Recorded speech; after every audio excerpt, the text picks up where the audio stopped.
안녕하십니까. 주간 정치 핵심 쟁점을 되짚고 분석해보는 신경민의 정면 돌파 5회 시작하겠습니다.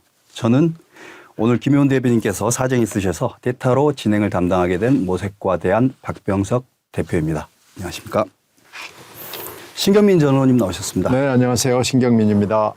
황 작가님 나오셨습니다. 네, 안녕하십니까. 황 작가입니다. 예, 바로 첫 번째 쟁점으로 들어가겠습니다.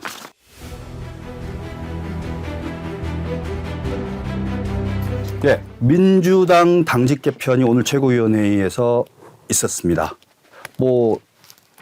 최고위원부터 시작해가지고 주요 당직자들 여러 자리들이 변화가 있었죠. 아마 다양한 논평들이 나오지 싶은데 신경민 의원님 오늘 당직 개편 어떻게 보셨습니까? 그래서 이제 원래 하여튼 227 그때 1차 체포동의안이 하여튼 우습게 나와가지고 그 이후에 나온 게 소통을 강화하겠다. 당직을 개혁하겠다. 그리고 이제 실적 그 측근들을 통해서 흘린 것이 연말에 대표가 퇴진할 수도 있다. 이 세 가지 아니었어요? 소통은 지금 계속 하고 있고, 이제 이 당직 개편 문제를 장고 끝에 내놨는데 사실 개편을 한 것보다는 안 한 게 더 훨씬 더 중요한 게 아닌가 싶습니다. 일단 사무총장을 하지 않는 인적 쇄신은 의미가 없다라고 여러 사람이 측근들을 통해서 얘기를 했는데 이재명 대표가 일단 노했습니다. 그래서 조정식 사무총장 그리고 수석 김병기 사무부총장 조직의 이해식 의원 이 세 사람은 죽어도 건드리지 못하겠다라는 의지를 만방에 과시했다고 봐야죠. 그러니까 일단은 이 안 한 것이 훨씬 더 의미가 크고요. 그리고 한 것 중에서는 일단 SK계 그리고 친문계 특히 호남 출신 몇 사람에 대해서 손을 내밀었어요. 그래서 그분들이 들어왔어요. 근데 이게 그 사이에 SK계하고 좀 굉장히 좋았다가 요즘에 약간 이원욱 의원을 다루는 문제에서 틈이 좀 벌어졌다고 볼 수 있거든요. 그래서 SK계 쪽을 분명히 두 사람한테 자리를 주었습니다. 김민석 의원하고 김성주 의원에게 주었고 친문 쪽에도 분명하게 여러 사람한테 자리를 주었고요. 특히 호남의 비중을 크게 주었습니다. 이런 것들이 눈에 띄어요. 그러면서 이게 이제 비명 쪽을 고립시키고 격리시키겠다라는 의도가 읽힙니다. 그런데 이제 이분들이 사실은 자리 제한이 있었을 때 노하기도 매우 어려웠을 거예요. 지금 분위기상으로 봐서는 예스를 하지 않으면은 거의 그러면 너는 뭐야? 너는 반명이란 말이야? 비명을 넘어서는 거야? 이렇게 됐을 수도 있기 때문에 이분들은 사실 안 갈 수도 없었던 거 아니냐 이렇게 해석이 됩니다.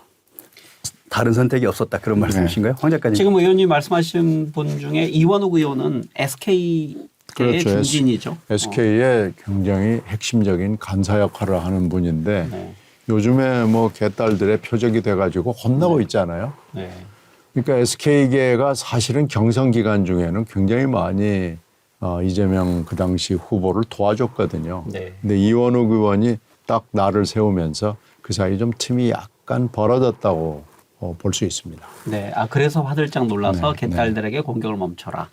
라고 대표가 진화. 그렇죠. 공격을 멈춰라고 하는 것은 이원욱 의원에 대한 것도 있지만은 지금 2차 체포동의안이 언제인지는 모르지만 온다는 것은 기정사실이거든요. 네. 그리고 2차 체포동의안이 언제 어떻게 올 것이냐 그러니까 어떤 혐의를 가지고 올 것이냐는 기정사실인데 1차 체포동의안은 다 아시다시피 정말 이런 망신도 이런 개망신이 없습니다. 이건 부결은 됐지만 가결됐다고 얘기를 해도 아무 저항을 할 수가 없을 정도의 표 차이가 됐기 때문에 지금 한 표 한 표가 중요한 순간에 이렇게 소통을 강화한다고 난리를 치는데 이런 식으로 가가지고는 2차 체포동의안은 잘못하면은 개망신 수준을 넘어서서 가결이 되는 불상사가 일어날 수도 있거든요. 그러니까 그렇게 봤을 때는 지금 한 표 한 표가 매우 소중한 순간인데 이 무정한 개딸들이 이런 심정도 모르고 난리를 치는 거예요. 그러니까 얼마나 지금 속이 타겠습니까? 네, 저는 3월 27일 단행된 당직 개편은 한마디로 비유하면요. 암 수술이 필요한데 피부 미용 시술에 그쳤다라고 생각합니다. 사퇴된, 즉 잘린 사람의 가장 대표적인 인물은 김의겸 의원하고 김남국만 보이고요. 나머지 실제 중요한 의원님 말씀하신 것처럼 공천에 관련된 인사들은 그 자리를 확고히 유지했다. 그럼으로써 이재명 대표가 품고 있는 공천권은 내가 끝까지 유지한다. 그리고 내 공천을 통해서 내년 총선을 치르겠다라는 것을 명확히 보여줌으로써 오히려 당내에서 비명계, 반명계 목소리가 더 높아질 수 있는 그런 새로운 화약고가 됐다라고 저는 생각합니다. 종합해 보면 그러니까 SK계와 친문계에게 2차 체포 동의안에 대비한 화해 제스처, 나 좀 도와주세요라는 손을 내밀었다. 이런 의미는 있지만 실질적으로 변화에 필요한 뭐 당대표 본인이 나가주시면 더 좋을 수도 있겠지만 아무튼 사무총장을 바꾸거나 조직부총장을 바꾸거나 수석사무총장을 바꾸거나 이런 일들은 하지 않았기 때문에 그냥 생색내기에 그쳤다. 뭐 이렇게 보면 되는 건가요? 그렇죠. 3불 중에 제가 얘기하는 이재명 대표의 3불가 중에서 영장 판사 앞에 가는 것을 안 가기 위해서 일단 필요했고 또 공천권 죽어도 못 내려놓는다. 대표직 죽어도 못 내려놓는데 요즘에 이제 약간 변한 건 연말까지는 하고 연말 이후에는 대표직을 내려놓는 것까지도 총선용으로 쓸 수 있다. 뭐 이런 정도로 읽혀요. 그래서 기조가 변한 건 전혀 없다. 이렇게 봐야 되는 것 같습니다. 예. 민주당 당직 개편과 관계된 건 여기까지 검토하고요. 다음 쟁점으로 넘어가겠습니다.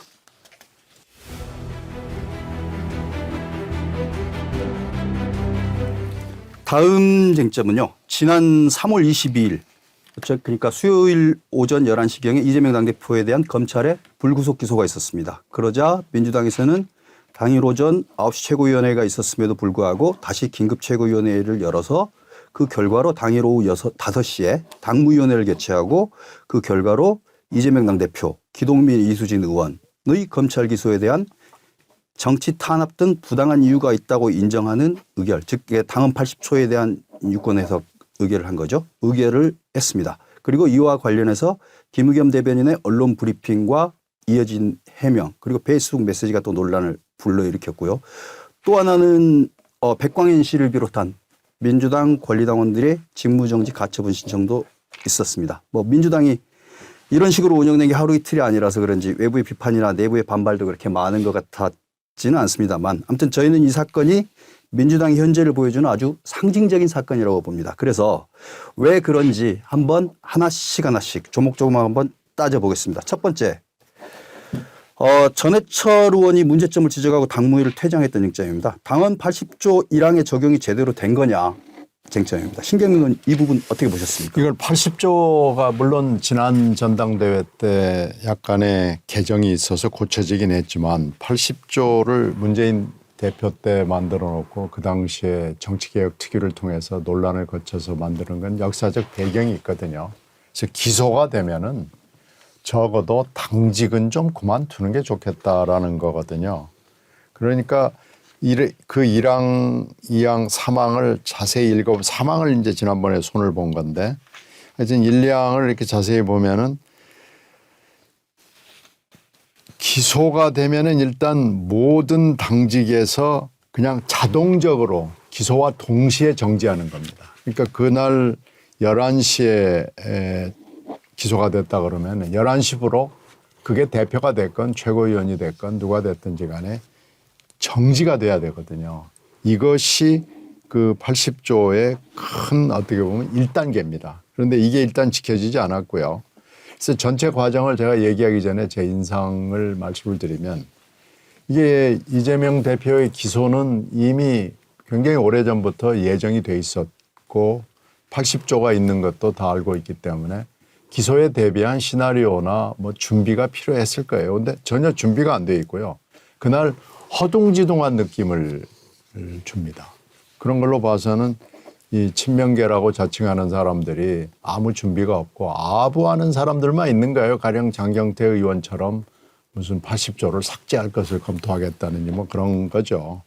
그러니까 이 기소와 동시에 정지하고가 일단 지켜지지 않았어요. 그리고 80조가 예정하고 있는 것은 정지하고 바로 윤리위원회, 이 경우에는 각급이니까 중앙당 윤리심판원에다가 조사를 요청을 하고 그다음에 당무위원회로 가는 것이 일단 순서인데, 사망을 만들어 놓은 이유는 지난번에 이게 개정이 된 거죠. 8월 26일에. 일항에도 불구하고 정치 탄압 등 부당한 이유가 인정되는 경우에는 당무위의 의결을 거쳐 달리 정할 수 있다는 걸 두어서 이 윤리심판원 규정을 무력화시킨 겁니다. 그래서 바로 당무위원회를 연다라는 거죠. 근데 이제 당무위원회는 이게 100인 이하로 돼 있고 지금 현재 80인 정도 돼 있고 또 하나는 전국 조직이기 때문에 전국에 흩어져 있습니다. 이 당무위를요 바로 열 수가 없어요. 그리고 당무위를 그날 공고해가지고 그날 연 경우를 제가 본 적이 없습니다. 물론 긴급하고 중대한 사유인 건 맞죠. 그러나 어떻게 당무위를 기록을 보면은 이게 최고위원회 의결을 통해서 됐다고 그러는데 최고위원회를 열은 흔적을 지금까지도 찾아볼 수가 없습니다. 그 또 하나는 1시 20분쯤에서 이메일을 통해서 전국의 당무위원들한테 지금 보낸 걸로 돼 있는데, 물론 전화도 했겠죠. 이메일 보내고 전화도 했을 텐데 이렇게 1시 20분에 1시에 보냈다 칩시다. 4시간 만에 당무위원 80명 내외를 서울의 중앙당에 모을 수가 없습니다. 이런 적도 없고요. 이렇게 한 적을 제가 본 적이 없어요. 그러니까 이런 걸로 봐서 이날 당무위는 제대로 일단 소집이 안 된 거예요. 당무위 내용은 또 좀 이따 얘기를 하겠지만은 이 형식적인 소집 절차 자체가 맞지 않고 80조를 무력화시키기 위해서 여러 가지를 생략하고 그냥 점프를 해서 이렇게 된 거 아닌가 싶어요. 네, 저도 그 세 가지를 말씀드리겠습니다. 여기에 대해서 첫 번째는 의원님 말씀하신 시간상의 조각이 맞지 않는다. 그러니까 9시에 최고위원 회의를 했고 그다음에 11시에 검찰에서 기소했기 때문에 부랴부랴 긴급 최고위원회를 소집했다고 하는데 거기에 대한 기록이 남아있지 않습니다. 그럼 추가적으로 긴급하게 최고위원회를 소집하고 당무위원회를 의결해야 되는데 그건 아마 최고위원 회의 없이 지도부에서 그냥 정한 게 아닐까 생각을 하고요. 두 번째는 그 80조 1항에서 사무총장은 뭐 좀 가서 직무를 기소와 동시에 정지하고 각급 윤리심판원에 조사를 요청할 수 있다. 여기서 아마 이 뭐뭐 할 수 있다 때문에 이 기소와 동시에 당무를 정지하고를 그것도 사무총장이 할 수도 있고 할 수 없다로 해석하는 것 같은데 지도부에서는 저는 그러면 이 조항 신설 취지에 어긋난다고 생각합니다. 그러니까 부정부패 혐의, 정치자금 수수 및 부정부패 혐의와 관련되면 사무총장은 당연히 직무를 정지하는 게 맞고요. 거기에 추가적으로 윤리심판원에 조사를 요청할 수 있다. 이게 수지. 앞에 있는 직무정지까지 할 수 있다. 이렇게 하는 것은 저는 자꾸 해석을 통해서 취지를 농간질하고 있다고 생각하고요. 그리고 저는 2016년에 이 조항이 신설됐을 때 그 같이 일했던 김상권 위원장과 같이 일했던 우원식 정춘숙 의원이 지금 국회의원 역할을 하고 있거든요. 국회의원이거든요. 이분들의 저는 성명이 좀 나오는 걸 보고 싶습니다. 그때는 어떤 취지로 이걸 만들었는데 지금 이렇게 무력화되는 데 대해서 최소한 저는 해명을 하던 아니면 취지 설명을 하든 아니면 그때 이 조항이 지금 형해화되고 있다. 이 정도 나와야 책임 있는 정치인 아닌가요? 예. 당일날 22일 당일 11시에 기소가 발표되고 나서부터 타임라인을 다시 한번 확인을 해보면요. 11시에 검찰의 기소가 발표가 됐고 아마 1시 무렵에 당무위원회 소집 공고가 이메일로 발송이 된 걸로 알고 있으니까 그렇다면 11시에서 1시 사이에 긴급 최고위원회의가 열렸을 겁니다. 그날 오전에 열린 9시에 열린 최고위원회가 85차였으니까 그날 열린 최고위원회의는 86차 긴급 최고위원회의가 됐을 거고 긴급 최고위원회의에서 반드시 의결되었어야만 했던 것 두 가지입니다. 두 가지인데 그 두 가지가 뭐냐면 하나는 당무위원회를 개최하겠다라는 것에 대해서 의결이 있어야 합니다. 망치 세 번 땅땅땅이 있어야 그걸 근거로 해서 열리는 거죠. 그다음 그날 당무위원회에 사람들이 피치 못하게 못 올 수도 있기 때문에 못 오시는 분들에 대해서 서면 의결을 할 수 있도록 해야 합니다. 이것도 그냥 할 수 있는 게 아니라 최고위원회에서 망치 세 번 땅땅땅 의결을 해야 합니다. 즉 그날 몇 시에 열렸는지 확 특정되지 않는 그 최고위원회에서 당무위 개최 의결 플러스 서면 투표 가능 의결 이 두 가지가 반드시 이루어져야 합니다. 근데 이게 지금 86차가 되는 그 차수에 대한 최고위원회의 결과가 아직 국회의원들에게 공표가 되지 않고 있어요. 오늘 88차 열린 최고위원회의 결과도 벌써 다 공개가 됐고 당일날 열린 당무위원회의도 이미 다 공개가 됐는데 이게 뭐 약간 절차에 미비가 있었던지 어떤지 모르겠습니다만 아직 공개는 되지 않고 있습니다. 이건 뭐 나중에 문제가 될 수도 있다는 느낌이 있습니다. 이게 잘못해서 문제가 되면은요. 이거 모든 것이 무효가 됩니다. 이건 무효가 될 정도의 중대한 사유이기 때문에 이걸 뒤늦게 또 두드려 맞추려고 할 수는 있죠. 그럼에도 불구하고 그게 만약에 두드려 맞추는 거라 그러면은 굉장히 중대한 사유에 해당해요.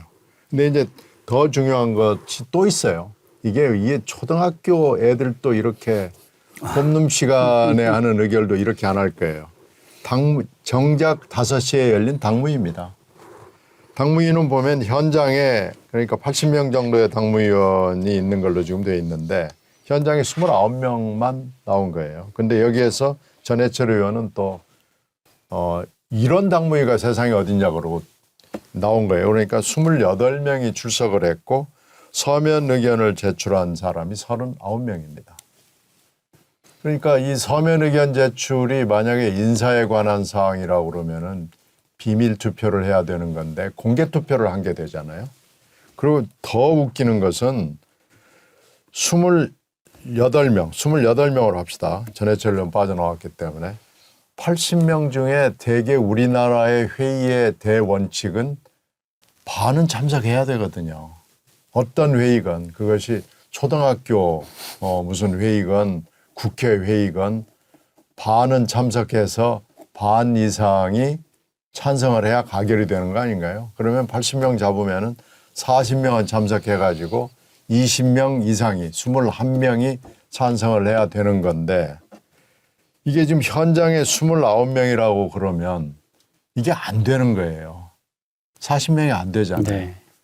그런데 서면 의견 제출을 현장으로 간주를 한 것 같아요. 그렇게 따지면은 이게 이제 충분히 된다고 보는 거죠. 근데 이런 식으로 하는 것은 정말 이 민주당으로서도 부끄러울 뿐만 아니고 민주당의 이렇게 대표의 진퇴를 결정해야 되는 이런 중차대한 일을 하는데 그것도 예고가 충분히 됐고 우리가 지금 검찰하고 어떤 관계에 있고 윤석열 정권하고 어떤 관계에 있는지를 모든 당원을 포함해서 지휘부가 아는 사안을 이렇게 의결을 했다. 이거 어디 가서 얘기를 못하게 돼 있는 겁니다. 이건 정말 부끄러워서 초등학교는 그만두고 유치원도 이렇게 안 할 겁니다. 그래서 이건 이날의 이 당무회의는 소집부터 시작해서 의결까지 전 과정이 엉터리입니다. 그러니까 당무위원회 숫자가 이제 청취자분들이 좀 궁금해하시는 게 왜 당무위원회 숫자가 정해져 있지 않냐 이거 좀 궁금해하실 텐데 이게 이제 시도지사가 네. 당락 여부에 따라 이게 이제 100인 이하로 해가지고 여기 위촉을 하거든요. 네. 그래서 이게 숫자가 조금씩 달라질 수 있어요. 그래서 대개의 경우에는 80명 내외가 있습니다. 네, 그러니까 지자체 뭐 협의회장이 되면 민주당이 뭐 당무위원이 되고 이런 그러니까 그게 정수를 만들 수 없는 거죠. 가끔 바뀔 수가 있습니다. 네. 그러니까 사실은 당무위는 서면 의결이 가능합니다. 최고위 의결만 하면 거기까지는 뭐 합당한데 당규에 의거한 건데 문제는 인사 문제의 경우에는 반드시 비밀 투표로 해야 되는 그 부분에 위배가 될 수 있는데 뭐 이 경우에는 명백히 인사의 문제였다고 다 거기 참석하신 의원들도 다 그렇게 생각하셨을 것 같은데 그 문제를 불과 당무위원 중에 28분만 모여가지고 그렇게 해버린 게 뭐 어떻게 해도 변명하기는 쉽지 않아 보입니다. 다음 쟁점으로 넘어가 보겠습니다. 당무위에 상정된 의결 안건을 보면 그 당무위 소집 공고 그 공문에 보면 어떤 안건을 의결하려고 소집을 했냐면 당헌 제80조에 대한 유권 해석의 건입니다. 그렇죠. 그러니까 이 말에 의하면 이게 인사 문제가 아닌 거죠. 당헌에 대한 유권 해석의 건을 가지고 소집을 한 거예요. 그리고 회의 이후에 당무위원회 끝나고 나서 결과를 또 이제 사람들한테 공문을 보내는데요. 결과 공문에 따르면 의결된 사항은 이재명 당대표, 기동민 국회의원, 이수진 국회의원의 검찰 기소에 대하여 정치 탄압 등 부당한 이유가 있다고 인정함. 이게 인사 문제에 대한 의결인지 유권 해석에 대한 의결인지 이게 애매모호하게 되어 있습니다. 근데 이제 아까 방금 말씀드렸다시피 인사에 관한 사항인 경우에는 국회에서 그렇듯이 당규에 따라서 비밀 투표를 해야 됩니다. 그런데 당무위 현장에서도 비밀 투표를 하지 않았고요. 서면 의견 제출은 당연히 비밀 투표가 아니고요. 이게 비밀 투표가 되지 않았습니다. 이 부분이 아무래도 이제 그 당규에 따라서는 비밀 투표를 인사는 그렇게 해야 되는 것을 피해가기 위한 걸로 보여요. 그래서 당헌 80조에 대한 유권 해석이라고 두리뭉실하게 넘어갔는데 실제로 결정한 것은 당직에 관한 거잖아요. 그렇죠. 이건 조금 약간 당규를 의식을 해서 피해가자고 하는 것이 분명히 보이고 저는 여기서 왜 기동민, 이수진 두 분이 여기 이렇게 끼어 팔기로 들어가 있는지 이해가 안 돼서 이분들이 언제 기소가 됐는가 봤더니 한 달 전이더라고요. 서울 남부지검에서 기소가 됐기 때문에. 근데 아까 말씀드린 80조 1항에 따르면은 즉시거든요. 기소와 즉시.